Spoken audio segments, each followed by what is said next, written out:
Muslu'yla en büyük destekçisi Kırgız antrenörü Darika Adatovna birlikte Kahramanmaraş'ın Dulkadir ilçesine gittiler. Otizmli milli sporcu Murat Muslu yaşanan depremlere duyarsız kalmadı. Ödül olarak kazandığı parayı depremzedelere bağışladı. Antrenörüyle Kahramanmaraş'ın Dulkadiroğlu ilçesine giden Muslu depremzede çocuklarla bir araya geldi. Onlara hediyeler dağıttı. O anlar var sırada. Yaşanan acıya kayıtsız kalmadı. Kazandığı ödülünü depremzedelere bağışladı.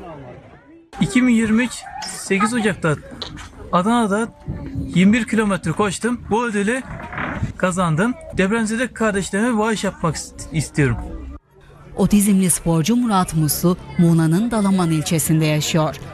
Başarılı sporcu 5 kez atletizm dalında Türkiye şampiyonu oldu. Son olarak katıldığı 13. Adana Kurtuluş Yarım Maratonu'nda birinciliği göğüsledi. Kazandığı para ödülünü ise hiç düşünmeden depremzede kardeşleriyle paylaşmak istedi. Muslu'yla en büyük destekçisi Kırgız antrenörü Darika Adatovna birlikte Kahramanmaraş'ın Dulkadir ilçesine gittiler.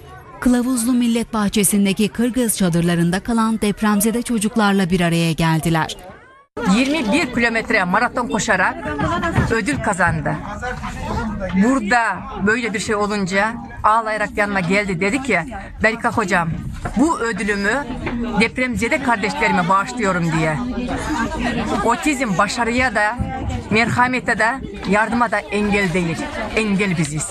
Çocuklar dağıtılan hediyelerle mutlu oldu.